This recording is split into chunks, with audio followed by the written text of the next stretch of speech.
What does it mean? That means whatever you are doing, you don't do it for yourself, but you do it for the divine. In the beginning, it's very difficult to do that, but what you can do is to remember and offer. Then slowly it becomes for the divine and not for you. Okay. All our actions are ego based. We do everything for ourselves, and that is very valid and perfectly justified when you are a normal, when you are living a normal life. But when you are wanting to go to a higher level of consciousness by yoga, then you can't do it for yourself. You have to discourage the ego. So therefore, you do it for the divine. But doing directly for the divine, not possible. Very difficult. So the next level, you remember the divine and offer it at least in your mind. Okay, that is the self-surrender in works. So I'm reading each sentence. Okay, the aim set before our yoga. Note the, because each yoga has got a different method and a different aim. Okay, so with this aim set before our yoga, he is talking only of the integral yoga. He is not talking of the others. The others can do something else. Okay. Before our yoga is nothing less than to hasten this supreme object of our existence here. Again, note the word here, very important. In the physical world, the other yogas are not interested in the physical world. They are interested only in the heavens above, the levels of consciousness which are above. They want to go there with their soul and they don't care for the body mind life. Okay, so its process, our yoga's process, its process leaves behind the ordinary tardy method of slow and confused growth through the evolution of nature. Nature is also having an evolution, but it's a very slow process. So you want to hasten it individually, you want to hasten it. You remember the words he has used? Nature's evolution is slow and tardy, whereas yoga is revolutionary yoga, revolutionary evolution. The evolution is revolutionary. Instead, nature is doing physically, you have to do it psychologically. You have to go into you have to go into yourself and concentrate. So, for the natural evolution, okay, okay, he's also using two words: ordinary tardy method. Why tardy? Because when you are going from one place to another place, suppose you are crossing a forest, okay, you don't know which way you have to go, so you go one way and then after going 100 meters you realize, oh, this is the wrong path, this is not our path, there's a lot of obstruction there, so you come back. So that's why it is tardy, it is slow and experimental. You go here and discover it is, you go there and you discover that it is not like that. So that is tardy. That's what nature is doing. In fact, nature is creating so many species which she rejects afterwards. She says that it's not enough. Okay, so it's tardy. Tardy means very slow. Then confused also. It can also get confused. Okay. You explore every possibility and then you sort of go into stray into bylanes. That's why you don't stick to the highway. That's why it is also confused growth through the evolution of nature.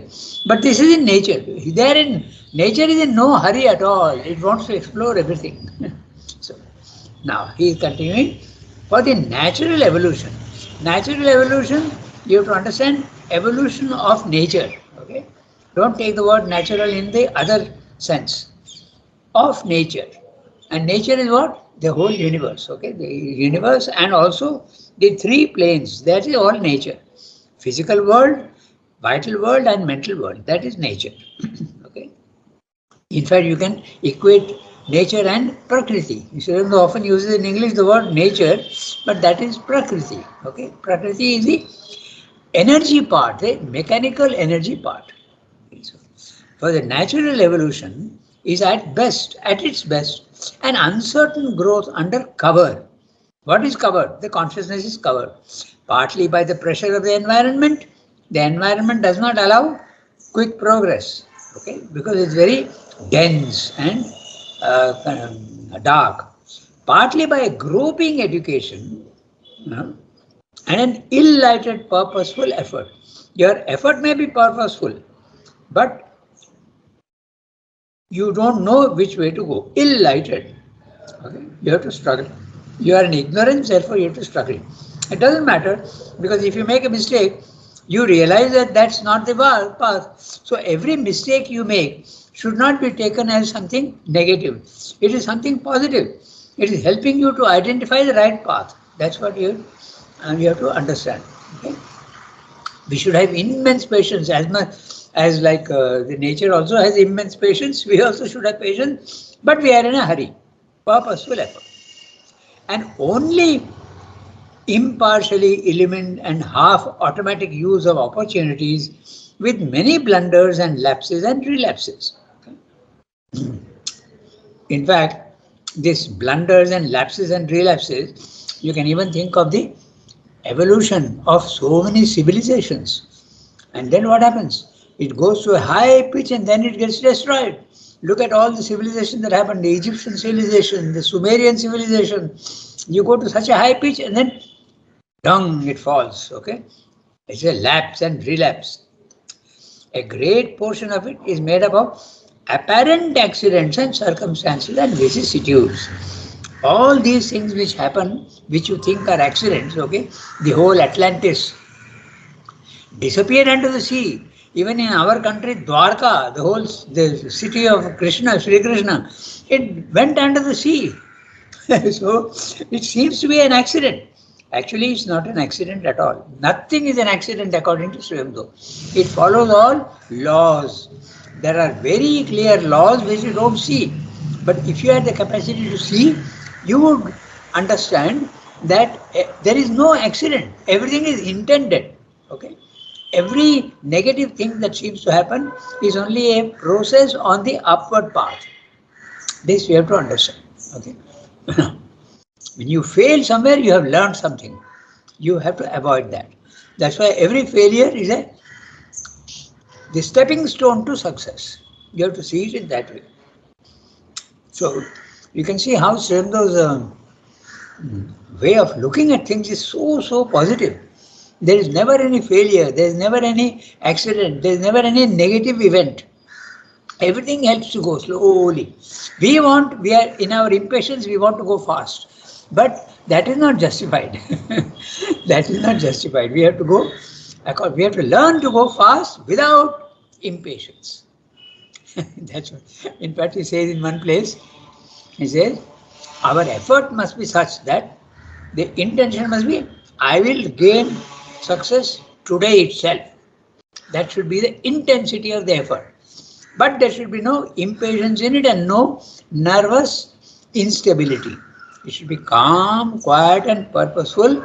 And you must say to yourself, even if it takes 100 years for me to get the result, I will do it. That sort of determination has to be there. Seems contradictory, but that's exactly what we have. Because intensity with calmness.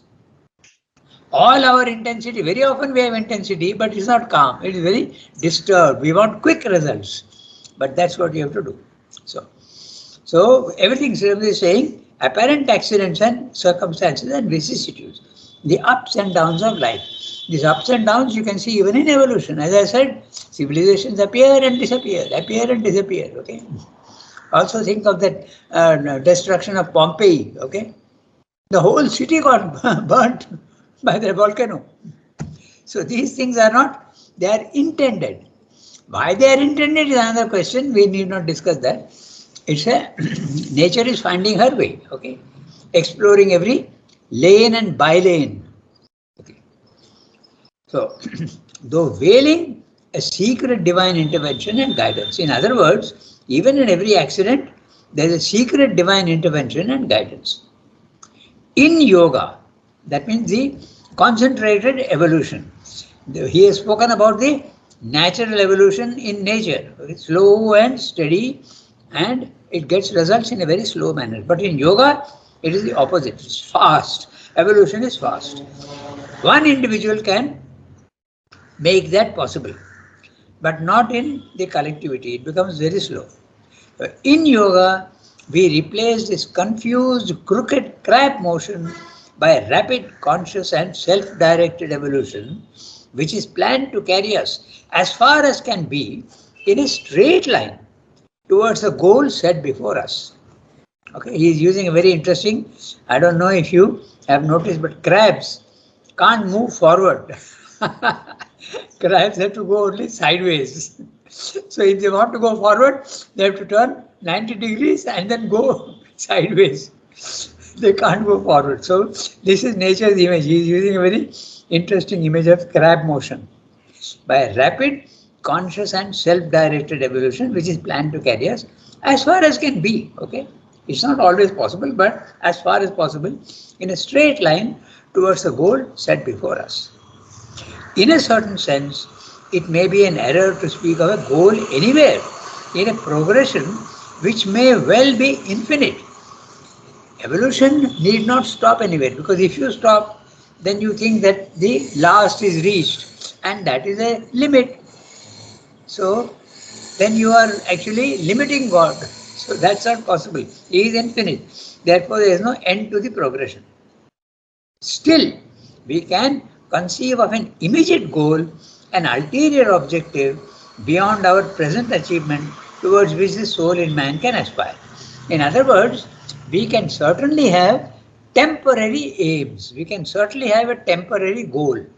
But the goal itself can go on, as they say nowadays is very, very common, shift the goalpost. Okay, when you are having discussions, okay, and arguments, sometimes you want something, and when that is given, you shift the goalpost and say you want more. That's what happened with the farmers' agitation in India. No? They wanted the laws repealed, and when the laws were repealed, they should have been satisfied. But instead of being satisfied, they said, no, we want now, we will continue our protest. So they want something more. So that is the shifting of the goalpost. In yoga also, you have a temporary goal, and then when you reach it, you make another goal for yourself. It's unending. Okay. So, still, we can conceive of an immediate goal, an ulterior objective beyond our present achievement, towards which the soul of man can aspire. There lies before him the possibility of a new birth. Your whole nature can absolutely take a new birth. That's why they say in Sanskrit we have the word dvija. Dvija, twice born. Once you are born physically, and the second you are born spiritually. Your nature changes also. Dvija. The Brahmin is supposed to be a dvija. Okay. The word dvija is interesting. In English also you have twice born. Okay. There was Jimmy Carter was a president in America, and he had an experience. He was a Christian, and he used to call himself twice born because he had some experience. Okay, so dvija, born twice. Okay, the word also means, I am straying a little, but it's interesting. Dvija is a bird. The bird is also born twice. First it is born as an egg, and then it is born as a bird. So dvija. Okay, so there lies before him the possibility of a new birth. There can be an ascent into a higher and wider plane of being, and its descent to transform his members. Note, interestingly, the sentence is very clear. You can ascend into the higher level of consciousness. Your consciousness can go out of your body-mind life and go to a next level where you are now participating in that higher consciousness. But the body-mind life is below. It's like you shifting from one house, an old house, to a new house. You have built a new house and you're moving there. The old house remains imperfect. Now you are concentrating on the new house. That's the normal yoga. But in Sri Aurobindo's case, no. He wants you to rise to that level of consciousness, but descend also. Come down with all that you have gained in the higher and change the lower. Okay. Renovate the house. Don't go to a new house. Get the elements of the new house, new construction. Come down and renovate your house with the new values. That's what Sri Aurobindo wants. Ascent and descent. The other yogas don't care for descent. They want only an ascent. They go up and they are satisfied. They leave the body-mind life alone.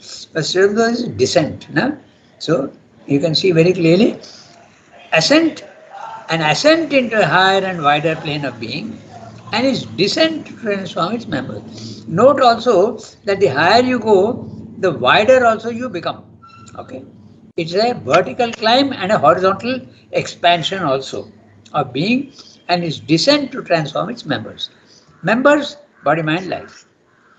An enlarged and illumined consciousness is possible that shall make of him a liberated spirit. Our spirit, when it is imprisoned in the body, mind, life, it is not liberated. You don't even know it is there. Okay, we have built a prison house and we have incarcerated ourselves in that house without even realizing that we have done that.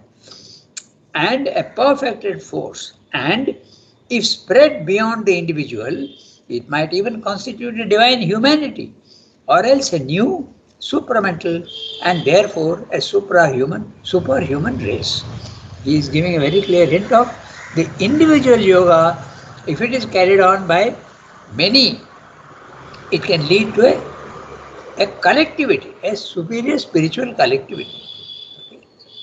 That is exactly the purpose of why Mother and Srimdo have made Aurobindo. Okay, it is an absolutely unique experiment, unparalleled everywhere in the world. Not a single place this experiment is going on, and that experiment would have been possible only in India, because Mother says Aurobindo doesn't belong to anybody. Which country will say that I will give away part of my territory, okay, and let it not be, I don't have any jurisdiction over that? Nobody. Nobody will say that. But here we have, the government has one representative, but that representative always takes the opinion of all the others, okay. And there are 50 nations already represented in Aurobindo. Just imagine, half of humanity is already represented there. We think Aurobindo is a very slow process. It is slow in certain ways, but imagine the progress done in 50 years. Okay? 50 nations, I think more than 50 nations are there already represented. It's a fantastic experiment. That's why he's talking about superhuman race. Okay? They are trying. It's the beginning of the attempt, but it's a unique attempt. I'm not mentioning the ashram also, but that also is a collectivity. It is this new birth that we make our aim. The new birth, a new spiritual nature. A growth into a divine consciousness is the whole meaning of our yoga.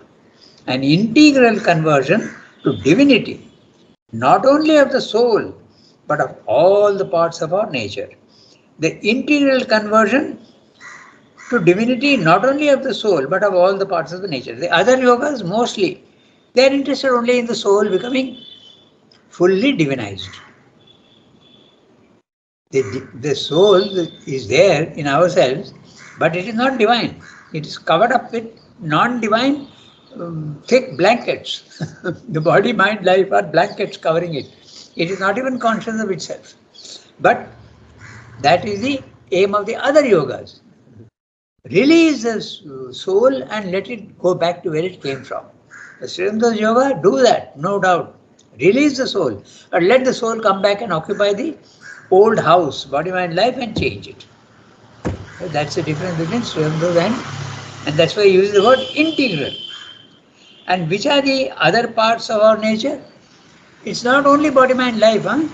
We have an inner mind, we have an inner vital, we have an inner physical even. All these things also must change, become pure and transparent. Right? So he has told you very clearly what is the aim of the integral yoga. A complete divinization of everything. We go to the next para. Even the next section. Our purpose in yoga is to exile. Our purpose in yoga is to exile the limited outward looking ego and the enthroned God in its place as the ruling inhabitant of the nature. And this means first to disinherit desire and no longer accept the enjoyment of desire as the ruling human motive. The spiritual life will draw its sustenance not from desire but from a pure and selfless spiritual delight of essential existence. And not only the vital nature in us whose stamp is desire, but the mental being too must undergo a new birth and a transfiguring change. Our divided, egoistic, limited, and ignorant thought and intelligence must disappear. Its place must be the helpless and faultless play of shadowless divine illumination, which shall culminate in the end in a natural self-existent truth consciousness free from groping half-truth and stumbling error. Our confused and embarrassed, ego-centered, small motive will and action must cease and make room for the total working of the swiftly powerful, lucidly automatic, divinely moved and guided force. There must be implanted and activized in all our doings a supreme impersonal, unfaltering, and unstumbling will in spontaneous and untroubled union with the will of the divine. The unsatisfying surface play of our feeble, egoistic emotions must be ousted, and there must be a revealed instead a secret, deep, and vast psychic heart within the great infinite depths of India. Being compelled by this inner clear heart in which dwells the divine will be transmuted into calm and intense movements of a twin passion of divine love and manifold ananda. This is the definition of a divine humanity or a supramental race. This, not an exaggerated or even a sublimated energy of human intellect and action, is the type of the Superman whom we are called to evolve by our yoga. That last sentence we can take up first. He's saying that this is my definition of the supramental race, because the word supermind was used by others also, particularly Nietzsche. Okay, Nietzsche was a German philosopher who conceived of a man, of a race which would be far superior to the normal man. But in his case, it was the same qualities in man raised to its maximum. That means a quantitative change, not a qualitative change. If you have got a little bit of power, you will get 10 times more power. That is his idea of Nietzsche's idea of Superman, but not Srinivas. He says it is not quantitative but a qualitative change. You have to become a divine being. In fact, in his case, in Nietzsche's case, he even said that you can lord it over the others. Okay. That's why there is a school of thought which says that Nietzsche's philosophy led ultimately to the Nazi philosophy of the superiority to the rest of the humans. The Aryan race, they thought, is the Germans themselves, and they have the right to be masters of the physical world. But others disagree with that, so that's another subject altogether. We won't bother about it. So let's get back to the beginning of the para. Okay.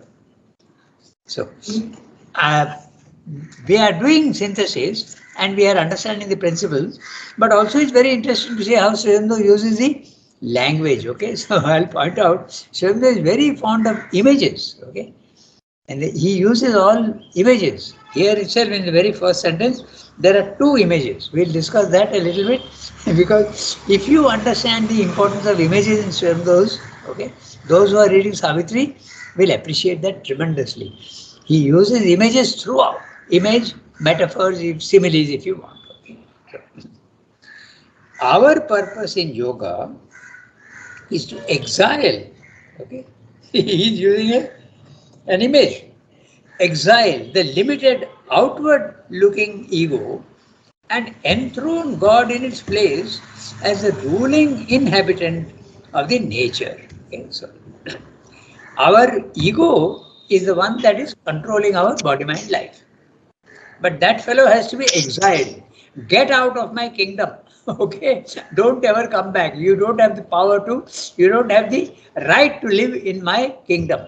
And my kingdom is body mind life, and get out from there. I exile you. Okay, so that is the image that Shiva is using. And when you throw out the present king, who is the ego, you have to replace him. What will you replace him with? Another person. And that person is God.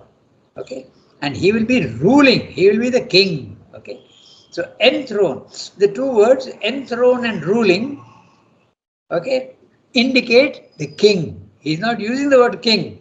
but he is using the word enthrone God in its place as a ruling inhabitant. Inhabitant because the divine is already there. You throw the ego out and tell God to take his rightful place on the throne of your heart. Okay, so enthrone God in its place as the ruling inhabitant of the nature. See how interesting the language is? So it's an image he's using of throwing out the wrong ruler and putting the right ruler on the throne. And the throne is in your heart. Okay, so now again in the second one also he is using another image, very interesting image. And this means first to disinherit desire, okay, and no longer accept the enjoyment of desire as a ruling human motive. Okay, now inherit. So we have inherited so many defects, and the desire that is there also we have inherited from past lives. It is something that has come down to us. It's our property which has come down to us. Okay? In the physical world, we inherit properties from our parents. Who are our parents? Our past lives. They are our parents. And from there we have got the gift of desire. It is there right from the beginning. So this desire has to be, I banish you from the properties that I won't give you my properties. You disinherit your son. Okay, there are many people who do that in the physical world if they're not satisfied with their son or their daughters. So you have to disinherit his desire. Disinherit. Get him. You have no right to the old properties are not yours. This old property is my body, mind, life. You don't have a right over it. Get out. Okay. Disinherit the desire and no longer accept the enjoyment of desire as a ruling human motive. 90% of humanity, they are interested only in satisfying our desires. Okay? So that is not to be done. That's what he's saying. You have to teach yourself not to enjoy the limited desire. Okay, so but for that, very often, the wrong method is used. The wrong method is to kill the vital. It's the vital that is enjoying. If I get rid of my vital, then I will not enjoy. But that's the wrong way, because the vital also is true. It is enjoying in the wrong way, but it's also supplying energy to you. If you throw out the source of your energy, it's like throwing the battery out of the phone.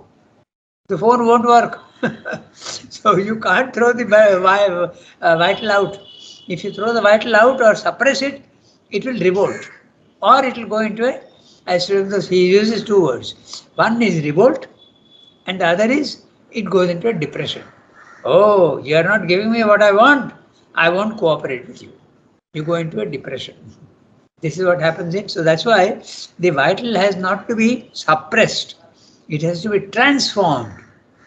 It has to be slowly taught, like a disobedient child, that you have to slowly, but with love. If you say to a child, hey, don't do that, he will definitely do it.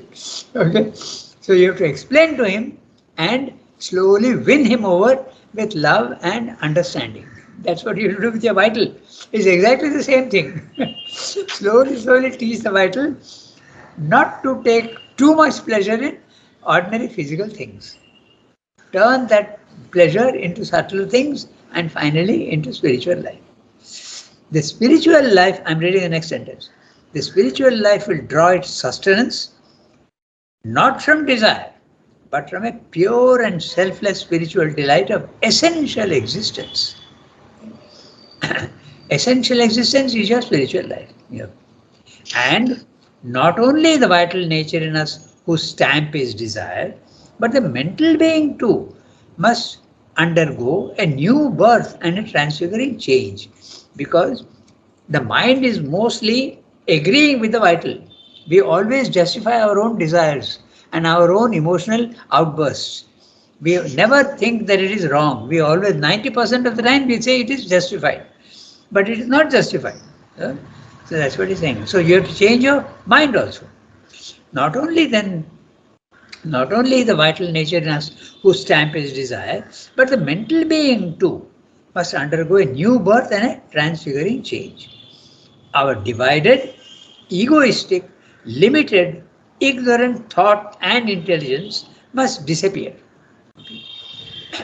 In its place, there must stream in, interesting words he uses, streaming in slowly, not in a flood, but it must stream in the catholic and faultless play of a shadowless divine illumination, which shall culminate in the end in a natural, self existent truth consciousness, free from groping half truth and stumbling error. The truth consciousness must not depend on anything, it must be self existent. Okay? And the word Catholic he has used here, Catholic has two meanings. In the Christian context, it means Catholic means they are a sect as opposed to the Protestants. But Catholic here means wide minded, broad minded, liberal, wide, not narrow and not bigoted. Okay? It is very open minded and faultless play of a shadowless divine illumination, which shall culminate in the end in a natural self-existent truth consciousness, free from groping half-truth and stumbling error. Our confused and embarrassed, okay, not embraced, embarrassed, ego-centered, small-willed, small-motived will and action must cease and make room for the total working of a swiftly powerful, lucidly automatic, divinely moved and guided. Some of you have unfallen force. In the one that Shilpa read, and I also have the book Guided Force, but there is the word unfallen added afterwards. Yeah. There must be implanted. Now look at the language. Swiftly powerful. It's not a slow powerful, swiftly powerful. That must become the divine action. Lucidly automatic. Clearly, it is automatic, but it is very, very clear. Okay? Divinely moved and guided unfallen force. A fallen force is the vital, normal lower vital is a fallen force, but it has to be an unfallen force, which would be the higher vital. There must be implanted and activized in all our doings a supreme, impersonal, unfaltering and unstumbling will in spontaneous and untroubled unison. Okay? It's not union, it is unison. Union means oneness with something, okay? But unison is in harmony. It's in when two people are singing, okay, they have to sing in harmony. That is the meaning of the word unison. It's used in music. Okay? Unison with the will of the divine. Our will must be harmonious with that of the divine. Even if it is not union with divine, it has to be at least in unison with the divine. Okay. In music, you have this contre chant. That means two people are singing at two different pitches. Okay, but it is not unharmonious. It's in full harmony because it makes a richness in the music. So that's what they're using the word unison with the will of the divine. The unsatisfying surface play of our feeble egoistic emotions must be ousted. He is using the word ousted again. He is referring back to the first one, the exile. Okay, oust is to throw out with force. You have to oust the egoistic emotions. They have to be thrown out. They have to be exiled, and there must be revealed instead a secret, deep and vast psychic heart. A vast psychic heart within that waits behind them for its hour. When our surface consciousness is sufficiently purified, this psychic can come forward. All our feelings, impelled by this inner heart in which dwells the divine, will be transmuted into the calm and intense movements of a twin passion of divine love and manifold ananda. He is equating love and ananda. There is another thing also which can also be associated with that, beauty. Love, ananda and beauty always go together. 90% of the time. At least two of them are always together. Love, beauty and bliss, ananda, happiness. So here that's why he's using the word twin passion. Okay? Divine love and manifold ananda. This is the definition of a divine humanity or a supramental race. The whole being will become divinized. It is not the old human nature which is reaching an acme. It is not that. That is the Nietzschean philosophy. But we don't want that. The old type of Superman, many times the world has seen Sri says in other places. Okay. Now we don't want that. We want a divinized Superman. Okay. There will be no ego. In Nietzsche, there is an ego. You have the right to dominate over others, but not in I this didn't Superman. understand twin passion. Pardon? I didn't understand twin passion. Oh, twin passion. Because love and Ananda, love is Mhm. one, it's a passion, and Ananda also is a passion. So they go together. That's why twin. In fact, I added a third one, huh? Beauty. They always go together. Just think about it really. You will see love, beauty, and Ananda, even at our physical level, even at the physical world. Okay? Love, beauty, and Ananda always go together. If you are in love, you have Ananda. If you see beauty, you fall in love. Okay. Mhm. It's the other way around also. Someone told me something very interesting. He said that first I fell in love and then I started seeing beauty in the person. So it can be both ways. You can see beauty and fall in love, or you can also fall in love first and then see beauty. Okay. So they go together. So twin passion, very clear? Here he is Yeah. speaking only of love and ananda. If you love the divine, you will feel happy. Happiness is a very mild word. There will be a passion. There is using the word passion. But this passion is a divine passion, pure, intense, but not disturbed, not agitated. That's the difference. Okay? How much time do we have? We have nearly 15 minutes, 13 minutes. So we can read the next one. It's a very small one. We can read that. Okay? Who'll read the next one? Yeah, I'll read. Yes, do that. Uh, in the ordinary human existence, an outgoing action is obviously three-fourths or even more of our life. It is only the exception, the saint and the seer, the rare thinker, poet and artist who can live more within themselves.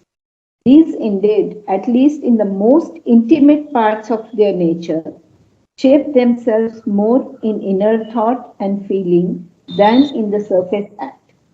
But it is not either of these sides separated from the other, but rather a harmony of the inner and the outer life, made one in fullness and transfigured into a play of something beyond them, which will create the form of a perfect living. A yoga of works, a union with the divine in our will and act, and not only in knowledge and feeling, is then an indispensable and inexpressibly important element of an integral yoga. The conversion of our thought and feeling without a corresponding conversion of the spirit and body of our works would be a maimed achievement. Maimed, crippled, wounded. So, in other words, he wants even the lowest part of you to be transformed. Only the thought and the feeling, only the mind and the heart, not enough. Without a corresponding conversion of the spirit and body of our works, even our works, what all that we do in the physical world also must be divinely oriented. It must not be based on ego, but it must be based on our offering to the divine. Small para, okay, what he's saying. Basically, what he's saying in the para is learn to go inwards and not outwards. All our senses, as the Upanishad says, are directed outwards. Our eyes look outwards, not inwards. Our ears are hearing sounds from outwards. Our touch also is perceiving only things which are coming from outside. Our tongue also is tasting things only which come from outside, not from inside. There is only one sense which can look into yourself, and that's the mind. The mind is the manas, but the manas is always interpreting only the senses. But you have to go to the buddhi. The buddhi is the one that can look inside. So you have to learn to go inside. In fact, we have got many interesting books which are used also even in management courses. Living within our what's his name? Dalal, A.S. Dr. Dalal. Dalal. Yeah, he has compiled many books. Living within, growing within. Okay, then even other words, but all the stress is always within and not without. So that's what he said. I'll read out the sentences one by one. In fact, that's the word also where mother use the word renversement de conscience. Okay, the complete change. That which is going outwards now has to go inwards. It's a U-turn, completely opposite direction. You have to go inwards. Your thoughts and your emotions are more important and shape you than the outward events. So you have to go inwards. I'm reading each sentence. In the ordinary human existence, normal man, an outgoing action is obviously three-fourths or even more of our life. 90% of the time we are guiding ourselves with our senses. Okay? That's the most important thing. It is only the exceptions, the saint and the seer, the rare thinker, poet and artist, who can live more within themselves. Okay? Their thoughts and their feelings are more important to them than outward events. These indeed, at least in the most intimate parts of their nature, shape themselves more in inner thought and feeling than in the surface act. But it is not either of these sides separated from the other, but rather a harmony of the inner and the outer life made one in fullness and transfigured into a play of something beyond them, which will create the form of a perfect living. The transformation only of the soul becoming divine is not a perfect living, because the actions in the physical world are imperfect and they continue to be imperfect, and the other yogas don't care. Let it be imperfect, because that's something that is in the physical world. There is nothing to be done about it. The body will disappear. My soul is not going to disappear, so I concentrate only on the soul. But Srimati is saying we want a perfect living. Yeah, tell me. Not the scientist? The scientist he is living an outward life, no? Where is he living an inner life? He is worried only about the physical world. But some scientists are thinkers, so they start wondering about things and they realize. Even I'll tell you 2, 3 cases. Okay, there was a David Bohm. Okay, he was a Nobel laureate also, and when you look at the physical world, there are many questions that come up. Fundamental questions. Who has created this cosmos? From what is the nature of this energy? Is there a reality which is more than what we see? So there are many scientists who become thinkers, okay? And there, James Jeans was one. Then we have also even Einstein towards the end of his life, there's a very interesting video where his daughter is releasing a letter that he wrote to his daughter. And he wrote in that letter, don't say what I am telling you, don't release it to the public, because the public is not yet ready. Okay? The most important thing in life is love. It is love that governs everything. Einstein wrote this letter to his daughter. So even the scientist who is normally interested only in the physical world can go inwards. Okay, so that is there. So David Bohm also, he used to have a lot of interviews with Jiddu Krishnamurti, and they used to ask all sorts of questions. So there are scientists who become almost spiritual men here. Poets, of course, they have very subtle realities in them. Okay, but even the scientists can become, but not all. 90% of the time they are interested only in the physical world. Okay. Then he is talking here of the saint and the seer, the rare thinker, okay, the poet and artist. All these are the ones who live more within themselves. The scientist can be also a thinker, but that's a rare phenomenon, as they say. Okay. These indeed. But it is not either of these sides. That means Swami is saying, certainly live within, but even your outer actions also must become perfect. There should be no impurities and wrong motives in your actions also. All your actions should be divinely ordained and divinely guided. A yoga of works, that is karma yoga, a union with the divine in our will and acts. Okay? Even when we are doing the most simple act, it must be for the divine. And not only in knowledge and feeling. Note that. Knowledge and feeling, knowledge the mind and feeling the heart. That's not enough. Okay? It must be also be the body's actions. All the body's actions also must be absolutely divinely guided. Is then an indispensable and inexpressibly important element of the integral yoga. If you want integral yoga, you have to change the nature of your actions also. That's what it's saying. Okay? The conversion of our thought and feeling without a corresponding conversion of the spirit and body of our works would be a main achievement. We want Jnana Yoga, we want also Bhakti Yoga, but we also want Karma Yoga. That's what Sri is saying in very short. Okay? Conversion of thought and feeling, our mind and heart is not enough. Even the actions of the body must become perfectly, divinely guided. Okay? 8:36. We've just finished. We did 3 paras today, na? Not bad. So next time we'll go to. But if this total conversion, is it easy? Sridhar will tell you certainly not. It's not easy. But can it be done? Yes, it can be done. That's what he will tell you. Okay? So, this is 5.